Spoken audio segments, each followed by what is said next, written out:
एक छोटी सी जो चींटी होती है उसका शरीर छोटा सा होता है, लेकिन उसका भी जीवन उसके लिए अपर्याप्त है, कम है। वो भी मरने से बचना चाहती है। उससे जो बड़े कीड़े मकोड़े हैं उनको भी जीवन कम ही लगता है। वो भी शांति से कहीं मरने के लिए नहीं बैठे रहते। और भी बड़े हैं जो मेढक आदि हैं, इनकी भी स्थिति ऐसी है। बीच वाले पक्षी आदि हैं, इनको भी कम ही दिखता है जीवन। उसके आगे ये कुत्ते बिल्ली हैं, इनकी भी यही स्थिति लगती है। और मनुष्यों को भी ऐसे लगता है। और ये बड़े बड़े शरीर वाले जो भैंस गाँव हाथी, ये भी कहीं शांति से मरने के लिए बैठे हुए नहीं दिखते।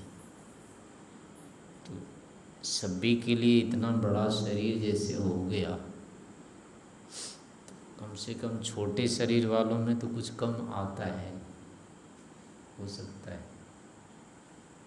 संसार थोड़ा आया उसको, तो वो तो मरना चलो नहीं चाहें, लेकिन बड़े बड़े शरीर वाले भी क्यों नहीं चाहते? इनको तो खूब मिलता है, इनको जीवन में क्यों नहीं हो जाती है शांति या तृप्ति की? बहुत हो गया। सबका जीवन उतने ही है, कम ही है। ये छोटा 2-3 फीट का है, उसका भी यही हाल है। 5 फीट वाले का भी यही है, 7 फीट वाले भी ऐसे ही, मनुष्य में भी। किसी का जीवन भर क्यों नहीं रहा है? यही उत्तर होगा कि जीवन के लिए जो मात्रा है इन भोगों की, इसकी पूर्णता में कारण है ही नहीं है। जीवन की पूर्णता में कारण अनुभव ही है। जितना जितना यथार्थ अनुभव जिसका होता जाएगा, उसका जीवन उतना उतना यानी घटता जाएगा। उसको कम समय की अपेक्षा होती जाएगी। अनुभव अभी बहुत कम है, यथार्थ अनुभव, तो उसको बहुत समय चाहिए।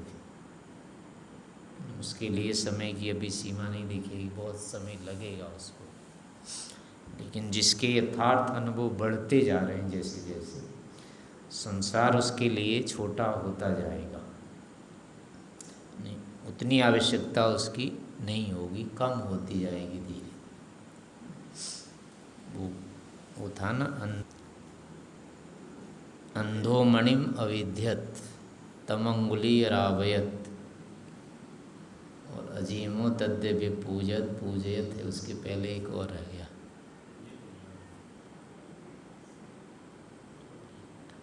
तथा क्लेश कर्म निवृत्ति विशेष दर्शिना अद्भाव भावना निवृत्ति ततो विवेक निम्नम कैवल्य प्राग्भारम चित्तम तच्छिद्रेषु तथ्यांतराणि संस्कारेभ्यः आनमेषां क्लेशवदुक्तं प्रसंख्यानेऽप्युपस्थितस्य सर्वथा विवेक्याति धर्ममेघ समाधि ततः क्लेश कर्म निवृत्ति ततः परिणाम क्रम समाप्ति। गुणानाम, यहाँ वो सूत्र वो भूल रहे हैं। ज्ञान शांत्याद जेयम अल्पम, एक सूत्र है, वो थोड़ा सा उसका रह रहा है।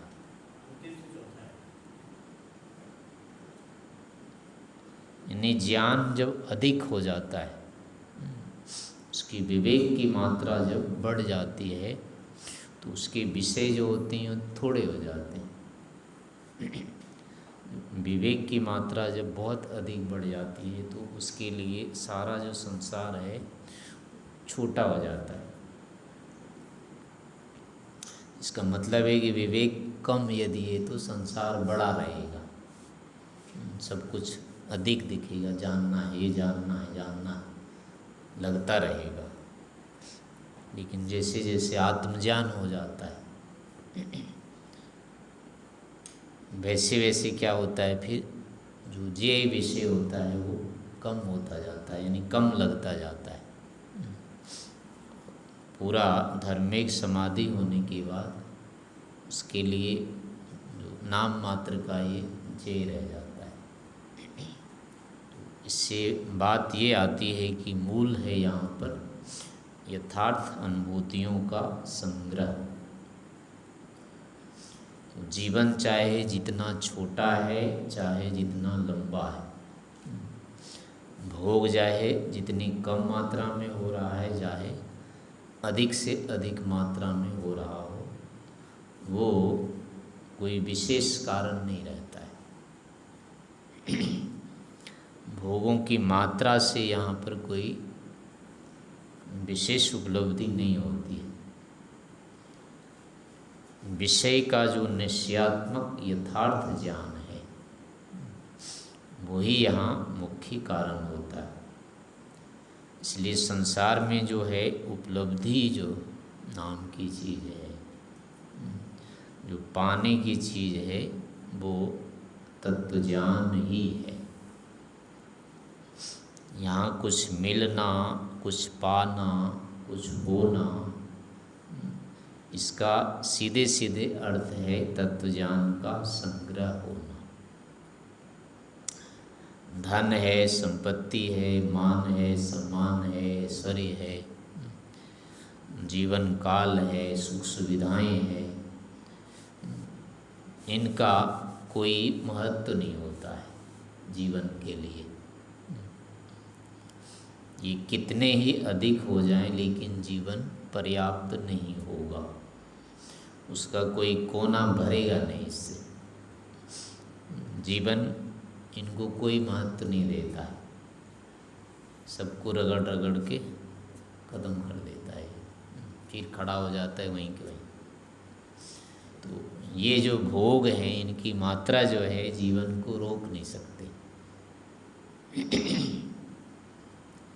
तो किसी को धन की, बल की, सम्मान की, समय की अगर प्राप्ति हो जाती है तो ये नहीं समझना चाहिए कुछ मिल गया है। इनका मिलना कुछ नहीं होता है, शून्य होता है। हाँ, इनके कारण से यदि उसको विशेष यथार्थ ज्ञान कुछ हो गया, इन्हीं भोगों के माध्यम से उसने कुछ निर्णय कर लिया। जिसके पास अभी भोग नहीं हो तो बेचारा क्या करेगा, उस विषय में उसको कुछ पता ही नहीं चलेगा, अभाव है उसका, उसकी तो बुद्धि वैसी नहीं चलेगी। लेकिन जिसके पास साधन यदि हो जाते हैं तो वो विवेचना करने में, तुलना करने में अब समर्थ हो जाता है। उसके आधार पर अब वो एक निश्चय विशेष कर लेता है, हाँ ये ऐसा है। कोई अच्छा भोजन है, किसी को है कि खाने को मिल ही नहीं रहा, उसके पास इतने पैसे नहीं हैं, तो अब लड्डू पूड़ी या क्या रसगुल्ला क्या होता है, कितना सोचेगा वो, सोच सोच के वो कुछ ज़्यादा निर्णय नहीं निकाल पाएगा इसमें। लेकिन जो खाने को मिल गया उसको खाते खाते एक दिन उसको लग जाता है ये ना, इससे कुछ नहीं हुआ, खा लिया पी लिया।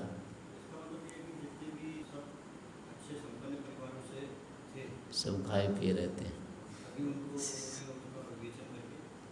हाँ, मतलब वो जो बनते हैं यहाँ वो एक जीवन से थोड़े होते हैं, पिछले जीवन में सब कर्मकांड किए हुए रहते हैं, सबके सभी के होंगे। यानी जिस दिन इनको मुक्ति से आए थे उस दिन तो एक नंबर वाले ही थे ना, ये बुद्धि तो इनकी वही थी, शून्य थी। उसके बाद ये टक्कर ही तो मारे और क्या किया फिर। टक्कर मारते मारते मारते मारते फिर यहाँ तक स्थिति पहुँचती है। तो सभी की होती है। जो आज महापुरुष हैं वो आज ही हो गए महापुरुष ऐसा नहीं हुआ है, उन्होंने पिछले जन्म में जरूर किया है प्रयास।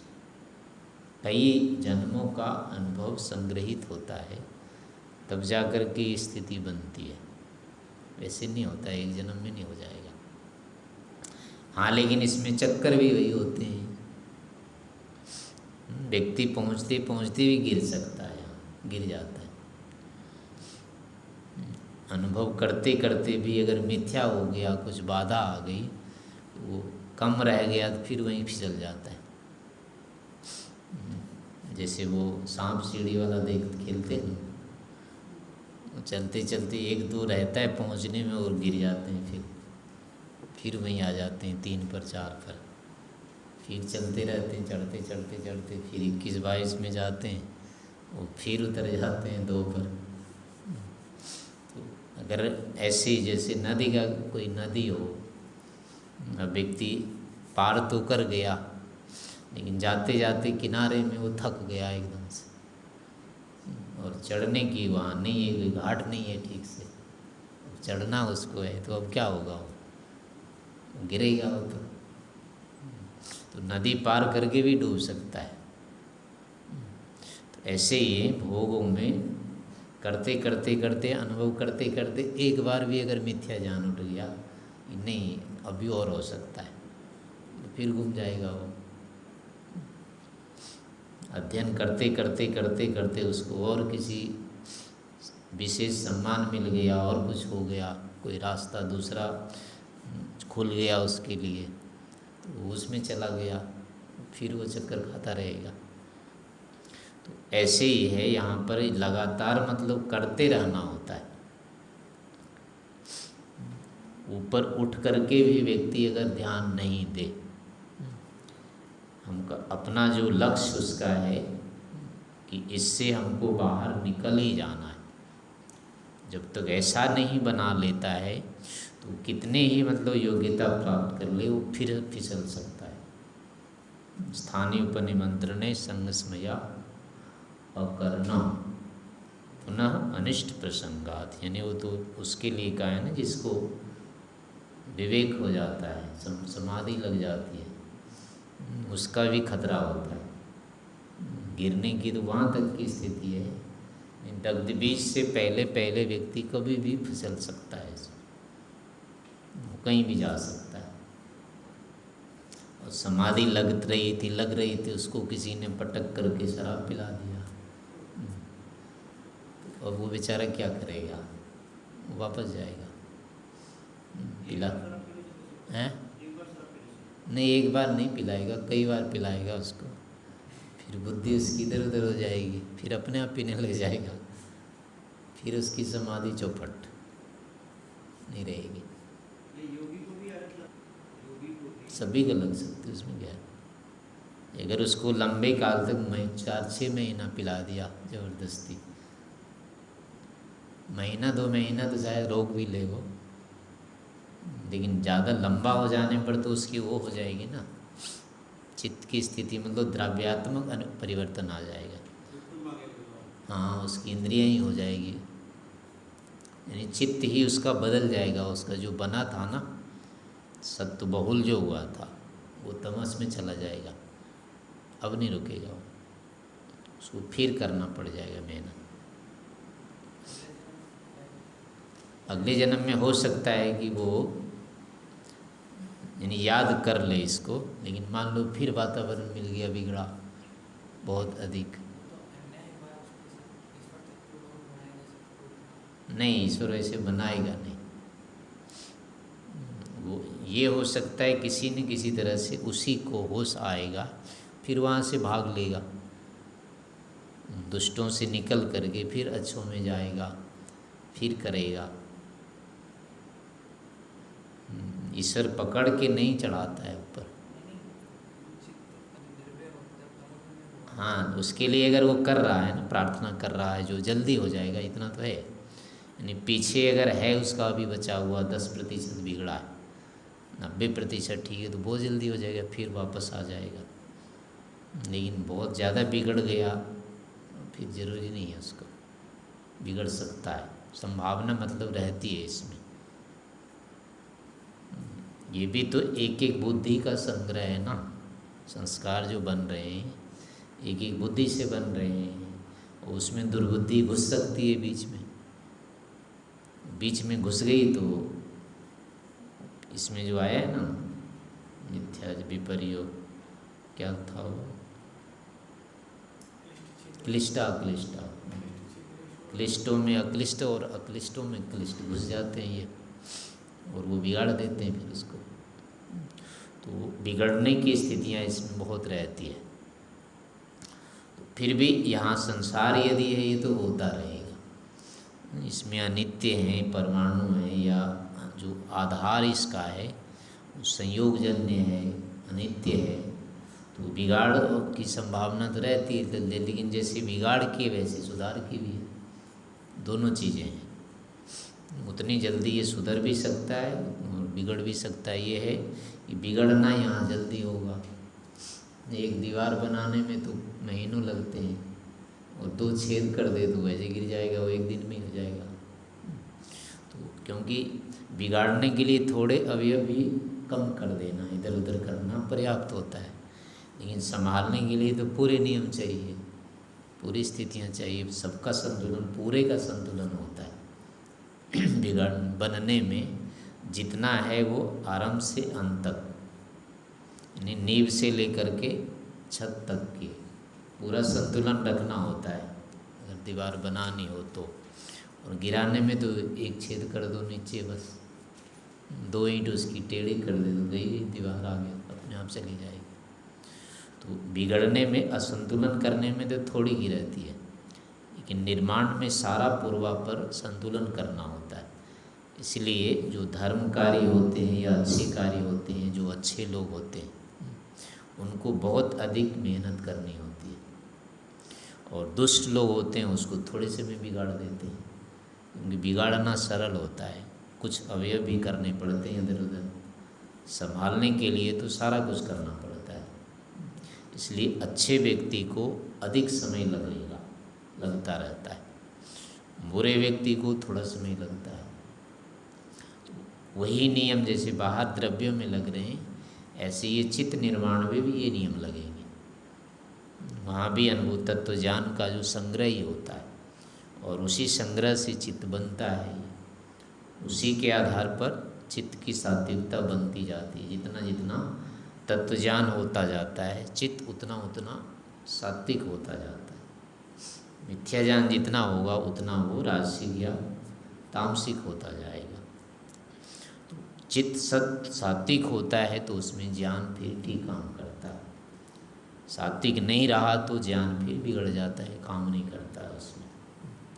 तो इसीलिए मूल चीज़ है यहाँ लोक में जो संपत्ति है, जो उपलब्धि है, कुछ मिलने की जो बात यदि है, तो सबसे बड़ी चीज़ है यथार्थ अनुभव का संग्रह होना।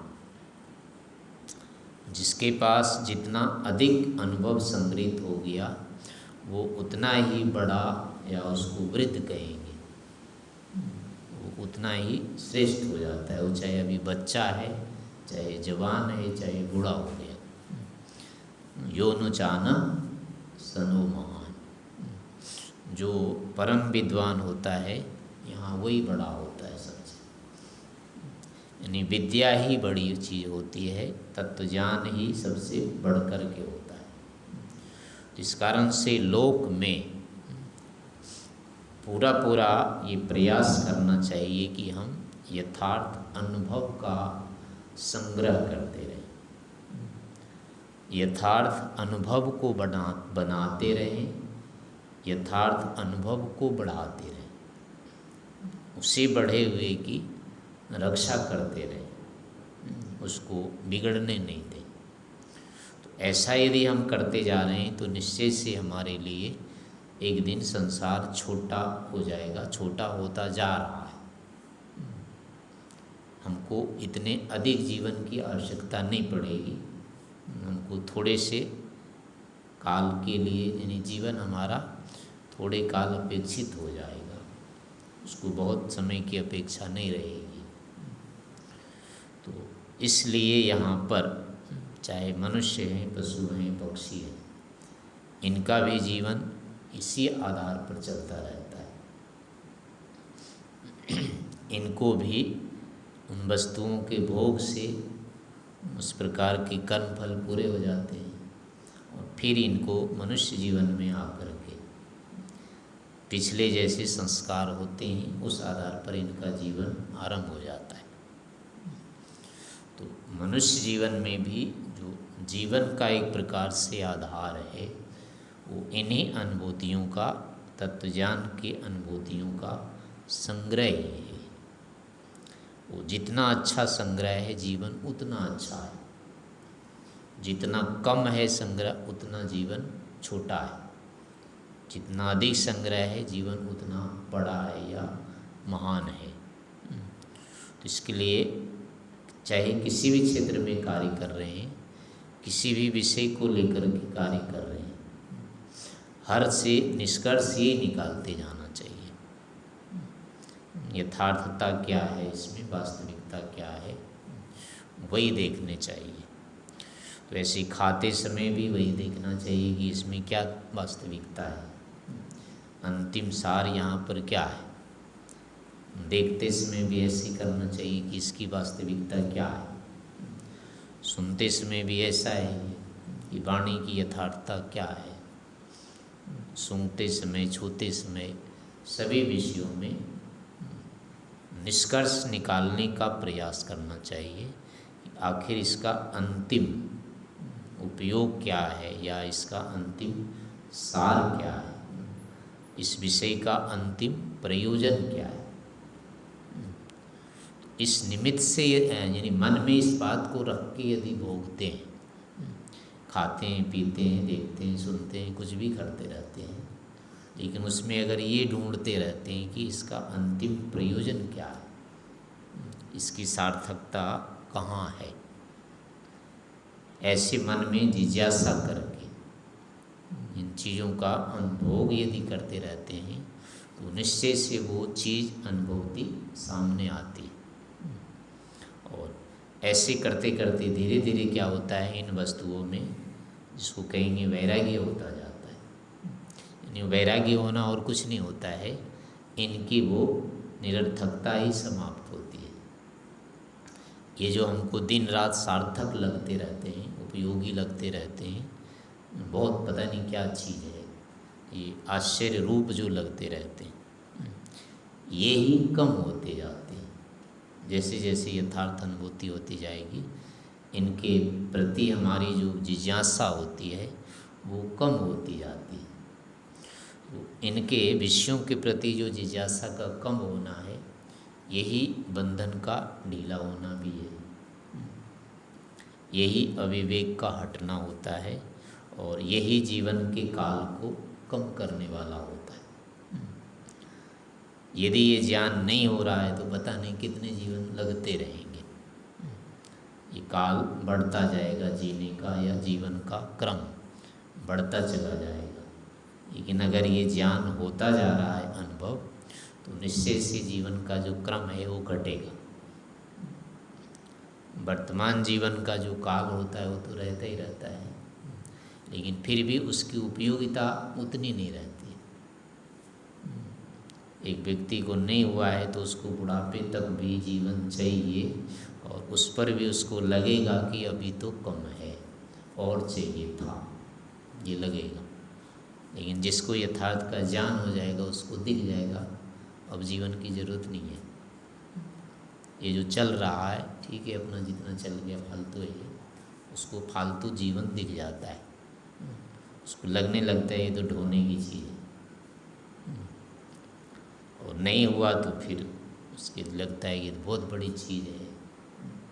तो ये भी एक लक्षण है कि अगर जीवन अपने को ये दिखता है कि कम पड़ रहा है तो सीधी सीधी बात है कि अज्ञान बहुल है अभी चित्त, और ये लग रहा है कि जीवन बहुत आवश्यक नहीं है, इतना लंबा जीवन जरूरी नहीं है। तो इसका मतलब है कि उसमें तत्व ज्ञान का संग्रह बढ़ रहा है यानी पर्याप्त उसमें हो चुका है। ये अनुभव जो होता है इसका संग्रह ही होता है, हमको काल या जीवन की लंबाई को बताता है। कम हुआ तो अधिक लंबाई चाहिए जीवन की, और अधिक हुआ तो कम चाहिए, ऐसी स्थिति होती है। तो इस कारण से जो भी हम कर रहे हैं इन सभी का प्रयोजन ये दिखना चाहिए, हमारा किसी न किसी प्रकार से तत्व ज्ञान बढ़ना है, इसको हमें बढ़ाते रहना चाहिए। प्रतिदिन इस प्रकार से कोई न कोई हमको ऐसा ज्ञान विशेष होना चाहिए, यथार्थ ज्ञान होना चाहिए।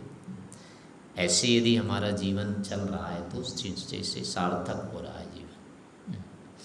और कोई निश्चयात्मक ज्ञान जिस दिन नहीं होता है, यथार्थ ज्ञान, तो समझो उस दिन का जीवन फालतू है, व्यर्थ में गया, कुछ मिला नहीं, यूँ ही चला गया। और कुछ यदि हो गया निश्चयात्मक यथार्थ, तो उस दिन का जीवन निश्चय से सार्थक हो गया है।